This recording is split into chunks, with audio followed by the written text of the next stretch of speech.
Buenas tardes, bienvenidos a la edición de su programa Societatis de la Facultad de Derecho de la Universidad Nacional Autónoma de México, que se transmite a través de YUS Canal Multimedia Radio.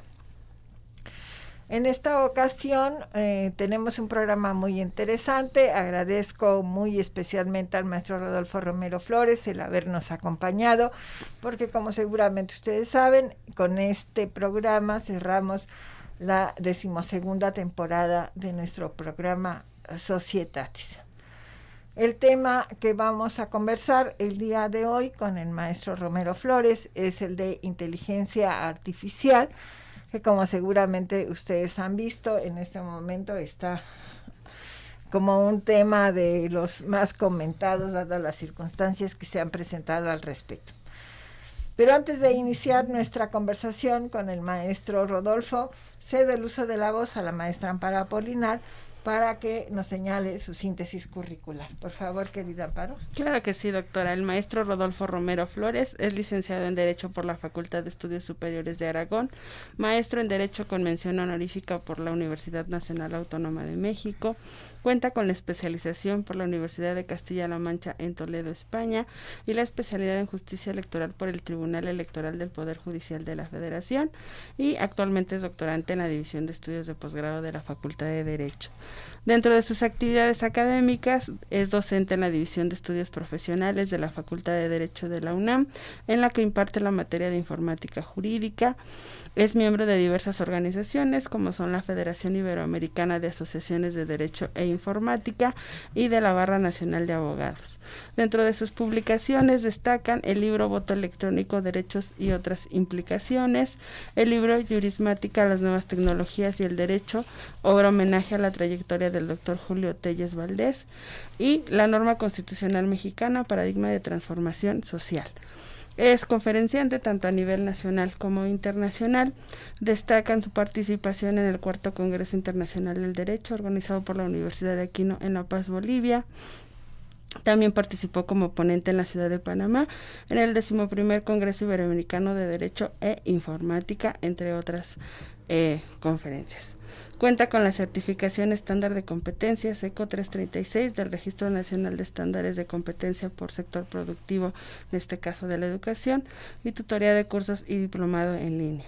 En el ámbito profesional se ha desempeñado como asesor en el Consejo General del Instituto Federal Electoral y ha fungido como asesor de la Junta de Coordinación Política en la Legislatura del Estado de México. Actualmente es coordinador del Centro de Cómputo de la Facultad de Derecho de la UNAM. Bienvenido, maestro. Muchas gracias. Pues mi querido Rodolfo, aunque todos los días, o casi todos los días, vemos en las noticias o leemos en los periódicos, en la referencia precisamente a la inteligencia artificial. Entonces iniciaríamos quizás con esta pregunta básica, ¿verdad? Porque creo que es uno de los conceptos que está en plena vigencia y actualidad, pero no nos queda muy claro quizás a qué nos estamos refiriendo, sobre todo por la diversidad de conceptos y de perspectivas de uso que se da. ¿Qué vamos a entender o qué es la inteligencia artificial? Bien, pues antes que nada, en principio agradecer a nuestro director, el doctor Raúl Contrado Bustamante, este tipo de espacios de discusión, a nuestro secretario general, el doctor Ricardo Gazarévalo, y desde luego a la doctora Elsie Núñez Carpizo, que siempre, digamos de manera generosa, abre este espacio también para retroalimentar con la comunidad. Bien, creo que podríamos empezar a hablar de la inteligencia artificial como un sistema decisional que permite facilitar una serie de actividades humanas. Cuando hablo de un sistema decisional, estábamos hablando de un lenguaje que permite realizar cierto tipo de tareas humanas o facilitar las tareas humanas. Cuando estos sistemas decisionales, tecnológicamente hablando, se orientan a actividades muy concretas, creo que ahí no hay mayor problema. Por ejemplo, tal vez un diagnóstico, tal vez en un momento dado un juego de ajedrez. Ahí, cuando las actividades resultan ser muy concretas, no hay mayor problema. Pero cuando esa inteligencia la llevamos a elementos de carácter intelectual del ser humano, creo que ahí es donde reviste un poco la complejidad. Y la propia inteligencia artificial tiene muchas connotaciones o muchas vertientes. Una de ellas es pues la misma parte tecnológica, programática, de desarrollo, la parte ética, la parte legal. Y algo muy importante, su aplicación como herramienta al servicio del derecho. Inclusive la parte ética y la parte filosófica pues abre un sinnúmero de reflexiones. Creo que el tema es demasiado extenso. Por eso quizá me permitiría, doctora, si usted me permite, el día de hoy, y que sea muy buen pretexto, si usted tiene a bien invitarme en un futuro, claro, para hablar sí, precisamente de este tema en otras vertientes que pueda tener. Pero me gustaría hablar de la inteligencia artificial aplicada al mundo del derecho. Entenderlo, doctora, como una herramienta al servicio de los operadores jurídicos, que en cierta forma lo que permite, tiene dos objetivos esenciales: analizar grandes cantidades o volúmenes de información jurídica, lo cual a veces esa tarea para el ser humano o para el operador jurídico natural resulta una tarea titánica.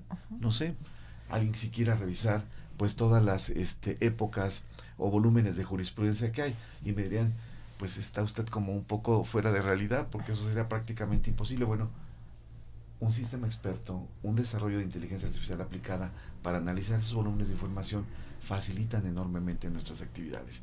Entonces, si ustedes me permiten, uno de los primeros enfoques que tiene la inteligencia artificial aplicada al derecho es analizar esos volúmenes de información, sobre todo mucha cantidad de información. Otra parte y otra vertiente es precisamente el facilitar en las tareas decisionales, sobre todo en el caso propiamente de operadores jurídicos decisionales, el poder en un momento dado generar parte o en todo el razonamiento lógico jurídico que debemos hacer para tomar una decisión. Y es aquí donde entra prácticamente el desarrollo de múltiples herramientas que hoy tenemos a nuestro alcance como operadores jurídicos. Es cierto que el tema de la inteligencia artificial, por su complejidad y por lo que reviste desde el punto de vista científico, quizá no está al alcance de todos, pero depende qué tipo de inteligencia artificial, porque hoy hablamos de inteligencia artificial estrecha, general y superinteligencia artificial. ¿En dónde estamos? Creo que estamos en el caso de los abogados, en el caso de los operadores jurídicos y abogadas, estamos exactamente en la etapa de la inteligencia artificial general, ¿no? Quizá que podría ser un poco la más básica, quizá no la mayormente compleja, pero sí la que nos ayuda en nuestras actividades. Uno de los grandes temores es si la inteligencia artificial va en un momento dado a relegar a los operadores jurídicos. Eso son parte de los retos y desafíos. Y aquí sería importante aclarar lo siguiente. Debemos verlo, o al menos bajo el prisma, de ser solamente una herramienta al servicio del derecho. No es que vaya a sustituir a los jueces, no es que vaya a sustituir en un momento dado a los propios abogados, sobre todo a nivel de asistencia legal, sino que ahora se crean algunas herramientas con esos fines. Pero eso no implica que tengamos que totalmente relevar o jubilar, si se me permite la expresión, a los operadores jurídicos. Es solamente una herramienta. Ahora, podemos verlo también en una vertiente adicional, y este es un tema también sumamente interesante, doctora: la regulación de la inteligencia artificial. No me meteré en el tema, solamente diré que hace un mes el Parlamento Europeo acaba de promover una ley sobre inteligencia artificial. Hace un mes. Donde dice en un momento dado que hay que analizar la inteligencia artificial bajo el tema de, para el propio usuario, que implica mayor o menor riesgo. Y en función de ese mayor o menor riesgo, implica mayor regulación o menos regulación. Entonces el Parlamento Europeo está enfocado a los efectos que puede producir la inteligencia artificial con las aplicaciones frente al ser humano. Lo dejaré ahí solamente, y quizá en un futuro, si se me permite, lo retomamos, pero sería importante un poco ver los antecedentes de la inteligencia artificial. Y si ustedes me permiten, es un tema que finalmente nosotros podemos al menos visualizar de manera muy clara desde los años 30 del siglo pasado, no es algo relativamente reciente. La inteligencia artificial, a las bases de la inteligencia artificial, son particularmente desarrollos que generó Alan Turing, este matemático británico. Estamos hablando de 1930-1940 aproximadamente. Y él hizo una expresión que prácticamente cautivó y atrapó a todo el mundo. Las máquinas pueden pensar por sí solas. No lo generó inicialmente como un modo de afirmación, ¿no? Sino simplemente como algo descriptivo que dice, si son inteligentes y producen resultados de manera inteligente, pueden pensar por sí mismas. Y ahí entonces despierta un poco todo el tema de reflexión acerca de la inteligencia artificial. Si llegamos a 1956, Newell y Owen particularmente desarrollaron la primera máquina lógica, que es un primer desarrollo de inteligencia artificial también. En realidad, el desarrollo de Simon y Newell en el 56 es muy importante porque crea ya un primer dispositivo que busca coadyuvar en la toma de decisiones. Alan Turing sienta las bases a través de la inteligencia artificial y sobre todo en la reflexión del tema sobre la computación moderna y la criptografía. Hoy sí tenemos firma electrónica avanzada y podemos calificar un sistema de calificaciones y tenemos SPAY. Es gracias a los desarrollos de Alan Turing. Alan Turing en su primer desarrollo, cuando desencripta el código de la máquina Enigma, que era la máquina propiamente de guerra, al menos en los mensajes militares del nacionalsocialismo, él decía que para poder competir con esa máquina Enigma había que crear otra máquina para que pudiera hacer frente al procesamiento de esa información, y lo logra. Él sentó las bases de la criptografía moderna, sobre todo asimétrica o de doble llave. Y de ahí después Newell lo hace. En los años 70 aparece precisamente McCarthy, y McCarthy finalmente es una de las personas que desarrolla primero en el MIT un proyecto científico sobre el desarrollo de inteligencia artificial. Y posteriormente McCarthy, ya en lo que es la Universidad de Stanford, desarrolla fundamentalmente un laboratorio sobre inteligencia artificial. Y después, pues la historia ha continuado, ¿de acuerdo? Hoy tenemos a dos grandes referentes de la inteligencia artificial. Uno es Minsky, Marvin Minsky, un norteamericano que crea las bases sobre todo del lenguaje estructural y sobre todo del llamado deep learning o del aprendizaje profundo. Y desde luego también tenemos a Geoffrey Hinton, un británico, creo que avecindado en Canadá finalmente en los últimos años, que hace poco renunció precisamente a Google. Y renunció diciendo: tengo miedo de los posibles efectos que pueda hacer la inteligencia artificial. Y él ponía un ejemplo muy, muy cercano y muy palpable. Dice: miren, se desarrolló un sistema de inteligencia artificial que permite que las personas que no pueden ni hablar y no pueden oír, podamos verlo, en cierta forma, tratar de entender lo que están pensando de una manera casi, si no predictiva, al menos identificar sus parámetros de pensamiento. Dicen que bueno, vamos a poder entender mejor a estas personas. Y la pregunta es: ¿y qué pasa si alguien más lo utiliza con otros fines? Claro. Efectivamente, yo creo que esta noticia donde uno de los representantes más importantes actuales dice: a ver, alto, ¿verdad? O sea, porque al final es eso, ¿no? Es decir, él mismo se está cuestionando lo que tú decías hace un momento, cuáles van a ser los usos no adecuados, por llamarlos de una manera, porque yo creo que es lo que tuvo como visión a futuro, que no nos dice, son posibles usos negativos, porque sobre todo, perdón, doctora, en el ámbito militar. Claro. Imagine usted esto en el ámbito militar, o el utilizar hoy drones que ya no es robótica, ya es inteligencia artificial, drones segmentados para eliminar personas. La tecnología está disponible y los diversos componentes están disponibles. Entonces, si volteamos a ver la aplicación de la inteligencia artificial en el mundo de lo militar, de verdad quedaremos verdaderamente aterrados del mal uso que puede dársele a este desarrollo científico. Yo creo que por ahí va, esto de que se frena, ¿no? Se autofrena, diríamos, y dice, porque por cuestiones personales, ¿no? Y ellos saben, estoy vinculada a la fotografía. Y hace unos días, que seguramente lo debes de haber visto, que es totalmente intrascendente, porque digamos es de la fotografía, seguramente lo vistes, un fotógrafo llamado Boris Elka-Hansen ganó un concurso de fotografía, y cuando gana el concurso dice: bueno, eso fue hecho con inteligencia artificial, y lo único que yo quería era demostrar que la fotografía y esto, ¿no? Poner a prueba o quizás iniciar el debate. Y dices algo tan intrascendente, si lo queremos ver así, ¿no? Precisamente, ¿qué pasa con otros usos? Ya realmente el hermano mayor, o como le llamaban, nos va a vigilar por todas partes. O sea, ¿no? O sea, ¿hasta qué punto, como seres humanos, qué es lo que nos va a pasar, ¿no? Y sí, la verdad llama mucho la atención que uno de los iniciadores pues de repente diga alto, y sí, yo repito, ¿no? Insisto, es decir, yo creo que él vio a futuro y vio usos no muy adecuados, ¿no? Él sobre todo Geoffrey Hinton es el creador de lo que son secuencias estructurales programadas. Si hoy tenemos ChatGPT 3, es gracias a Jeffrey Hinton y desde luego a Minsky también, pero en gran parte a Hinton. Y él dice, ok, un alto en el camino, vamos a hacer un stand-by. Y convocan sobre todo los grandes desarrollos de inteligencia artificial, sobre todo OpenAI, que es la empresa que genera ChatGPT-3 y que finalmente contrató a Jeffrey Hinton para esos efectos, junto con Google y algunas otras empresas.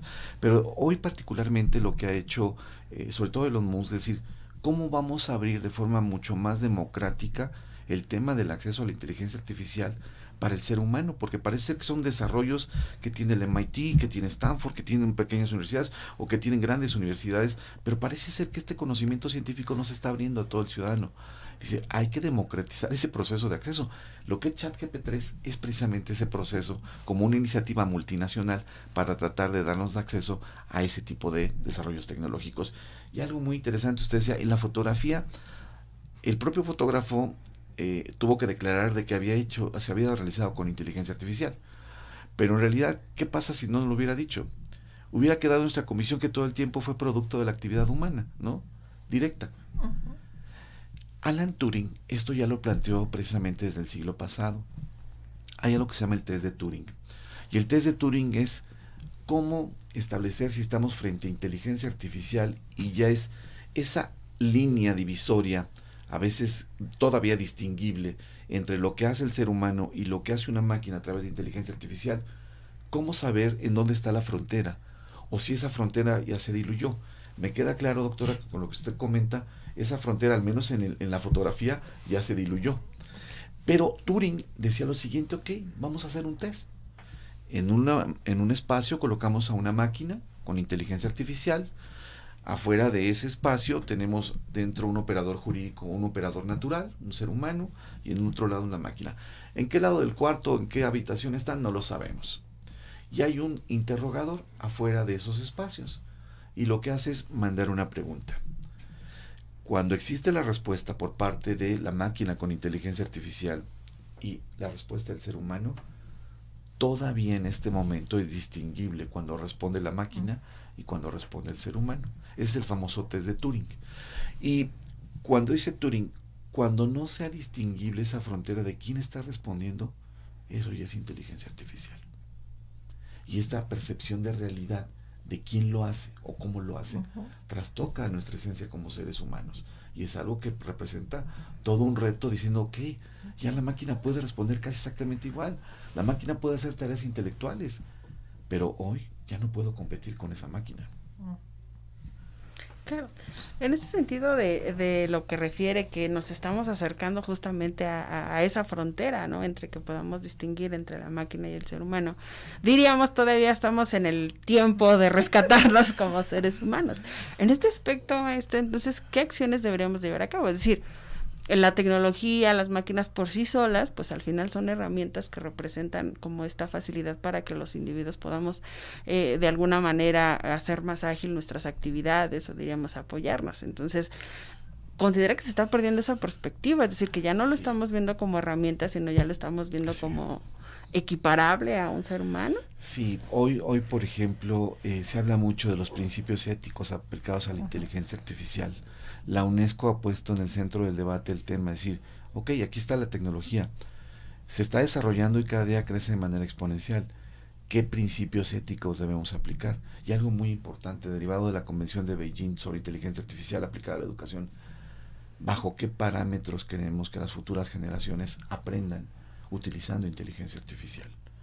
Y entonces, tanto la Convención de Beijing como esta declaración de principios acerca de la UNESCO sobre los principios éticos aplicados a la inteligencia artificial, establecen los parámetros sobre los cuales debemos actuar como seres humanos.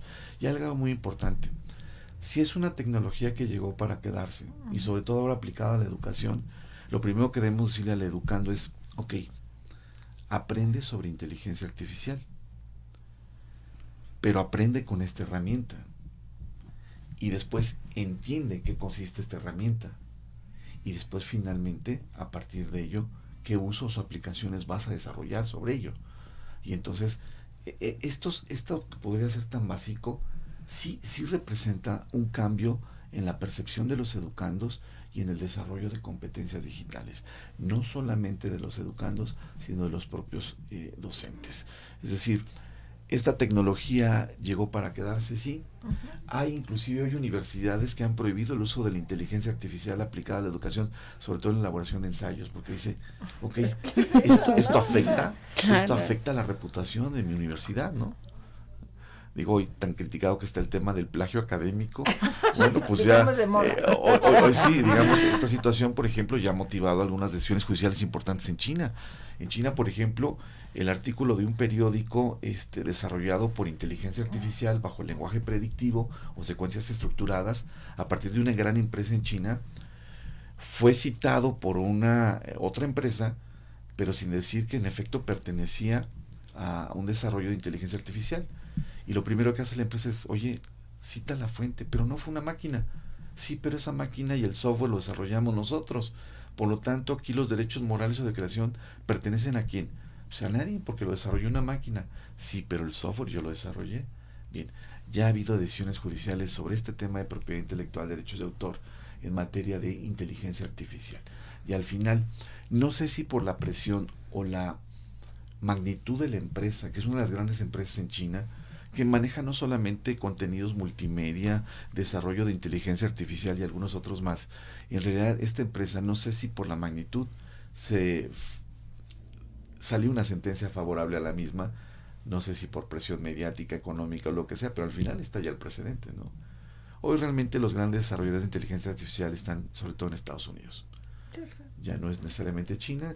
Creo que el país que más se desarrollaba sobre este tema en los 70 yo creo que fue Japón, después transitó un poco hacia Estados Unidos y actualmente Estados Unidos es quien lleva la vanguardia en esto. Por eso es que han dicho ellos un alto en el camino.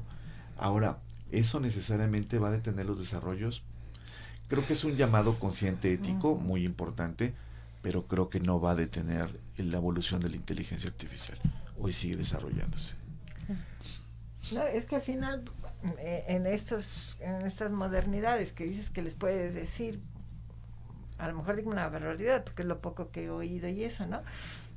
Se me va el nombre esto de que tú le puedes ir hazme un discurso sobre este tema y sí, ¿no? Pues hazme un ensayo y lo que decías tú, hazme una tesis, ¿no? Es decir, vamos a tener los académicos, los maestros, la posibilidad de poder saber si ahorita de todas formas nos cuesta trabajo, ¿no? Es decir, bueno, ya hay programas o software, no sé cómo se llaman, que permiten detectar si estas tesis pues tienen esto, pero cuando yo le pido a una máquina, a ver, hazme un escrito, hazme una tesis, ¿sí? ¿Qué herramientas vamos a tener para poder detectar si esto ha sido hecho por el alumno, claro, ¿no? O, claro. Bueno, para ser también optimista, pues diríamos que no está al acceso de todos, ¿no? Aunque yo creo que hay programas que sí ya están de dominio público y entonces bueno, si no volveré a la época, bueno, te interrumpo y ahorita te digo, yo soy maestra antigua y a mis alumnos les pido manuscrito, ¿no? Luego se arrepiente uno porque las letras que tienen son de médico, pero también hasta qué punto va a afectar a un estudiante, un alumno, que ya todo, ¿no? Sí, ya no nos vamos a poder comunicar por papelitos, ¿no? ¿Dónde está la reflexión? Habrá desarrollo de competencias digitales, pero quizás no reflexión. Sí, ¿qué va a pasar con bueno, esto más intrascendente, ¿no? De que la guerra mundial y las armas en nuestra vida cotidiana como por académicos. Ejemplo, un desarrollo es ChatGPT-3, que es lo que más ha incidido en el mundo de lo académico, de la educación, y quizás es la herramienta de inteligencia artificial más extendida a nivel global. Hay versión desde luego de paga y hay una versión gratuita, pero lo interesante es que en realidad la versión gratuita, que es ChatGPT-3, permite no solamente desarrollar un ensayo. Usted puede llegar y decirle a la herramienta en lenguaje, digamos, autorregresivo, desarróllame un ensayo sobre pensión alimenticia de 2.500 palabras. Introduce uno, esa se le llama entrada, técnicamente es una entrada, y en esa entrada hay algo que en la inteligencia artificial se destaca como nivel de atención. Y el nivel de atención es pensión alimenticia, ensayo. Para mí los temas relevantes los capta la propia inteligencia artificial, pone especial énfasis en eso que se llama atención en la entrada principal. Y entonces simplemente uno lanza la consulta y automáticamente le genera un ensayo sobre pensión alimenticia de 2.500 de bastante calidad académica. Por eso Pero ahí no queda el tema. Usted le puede decir, oye, desarróllame un examen sobre testamentos, opción múltiple, y es preguntas. Y uno dice, ¿será capaz ChatGPT de hacer eso? En efecto, es capaz de hacerlo. Ya no es solamente herramienta para el alumno, sino también para el docente. Y puede darle un parámetro de un examen muy bien estructurado a partir de ello. Y dicen, bueno, una herramienta también al servicio del docente. Puede usted preguntarle en un momento dado cuestiones recientes. Hay una limitación. Como todo es introducción de texto recopilado de voces, términos en Internet, palabras en Internet, Wikipedia, libros en Internet, todo eso ha sido compilado. Se calcula que ChatGPT tiene un promedio de más de 500,000 millones de palabras que se introducen y que generan esa secuencia para que esta inteligencia artificial sea capaz de generar texto. Texto le llaman un poco una especie como de lenguaje predictivo. Y no es tanto que sea predictivo, sino que es autorregresivo. Yo escribo una frase y la inteligencia artificial es capaz de generar una secuencia estructural con un lenguaje lo más coherente posible que completa eso que yo establecí. Entonces simplemente yo genero la consulta, es parte de un lenguaje que yo empiezo a escribir y lo demás lo completa la inteligencia artificial. Pero tiene limitantes, se retroalimenta de bases a partir de ello, palabras. Hay ciertas connotaciones que sí están muy actuales o muy vigentes. Por ejemplo, si usted le pregunta, ¿quién ganó el Estado de México, las elecciones de México? Dice, bueno, pues es una información compleja, no te lo puedo responder, ¿no?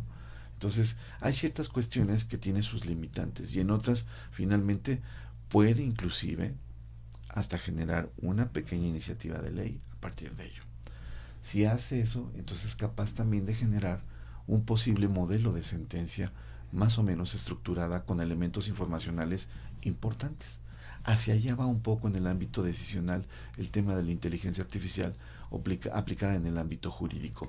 Pero lo que tenemos que entonces, que muchos, bueno, es una herramienta muy accesible, muy dinámica, le reitero, técnicamente se le llama secuencia estructural del lenguaje autorregresivo, eso es lo que se llama técnicamente, un poco lenguaje predictivo, y que finalmente está inmerso ya en muchas aplicaciones que hacemos cotidianamente, ¿no? El teléfono celular lo que hace es una secuencia estructural del lenguaje, ¿no? Tenemos propiamente una palabra que escribimos, decimos compa, y me dice compañera, compañía, compadrazgo. Uh-huh. Vaya, eso es un poco el lenguaje predictivo, y los teléfonos móviles lo tienen desde hace algún tiempo. Eso es parte de un desarrollo de inteligencia artificial, parte de algoritmos que se ejecutan con esa finalidad. Pero entonces, volviendo, ChatGPT es una herramienta, pero también, por ejemplo, tenemos lo que es Microsoft Bing, el chat de Bing. Uh-huh. Tenemos Google, particularmente en la indexación de motores de búsqueda.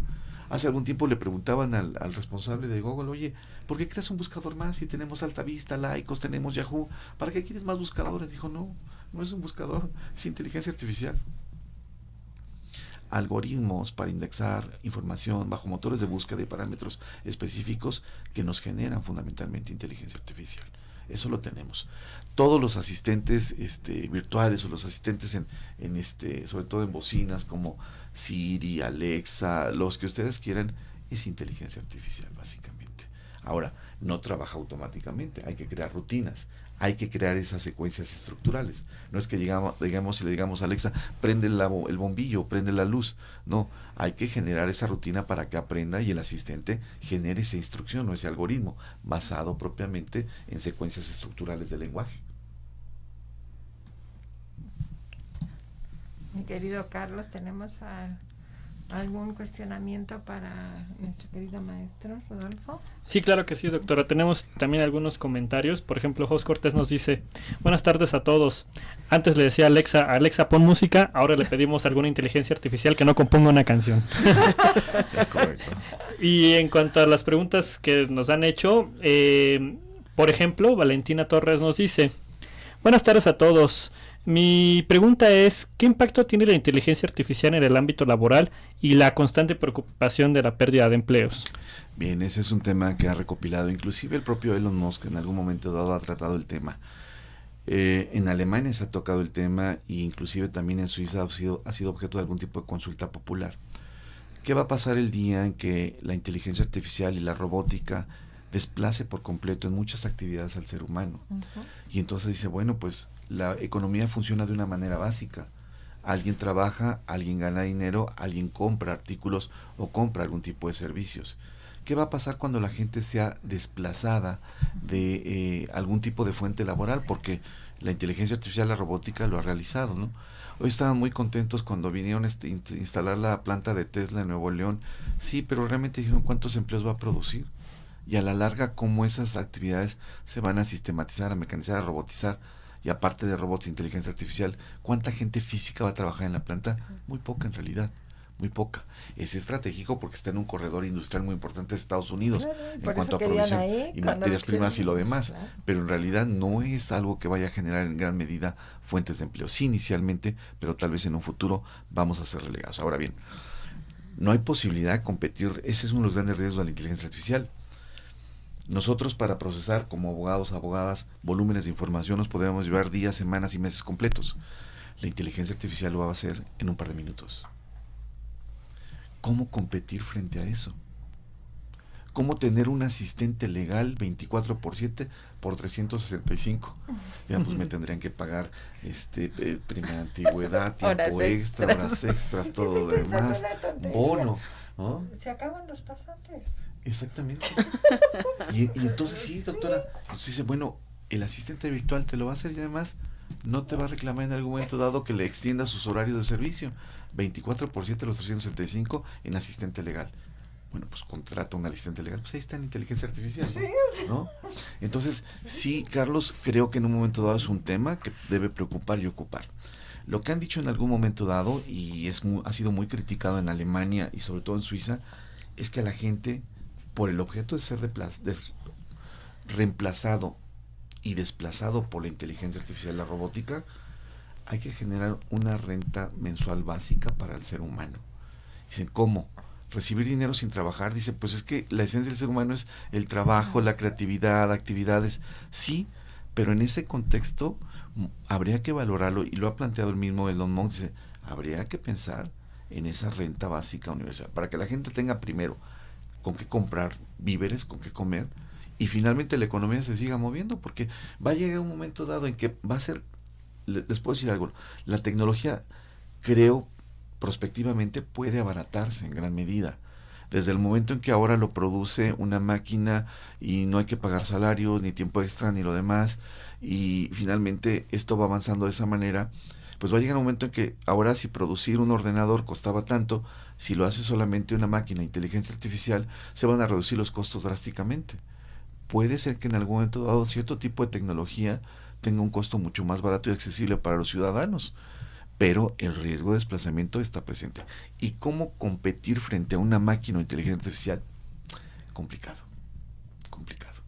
muy difícil. Sí, al final los resultados van a ser, ¿no?, tremendos, y además pensando que solo un grupo, quizás muy minoritario, es el que va a tener acceso a eso, ¿no? Independientemente de que pues estos que hacen los trabajos y ensayos a lo mejor se generaliza, pero esto va a quedar en una élite, ¿no? Claro. No todos vamos a tener acceso.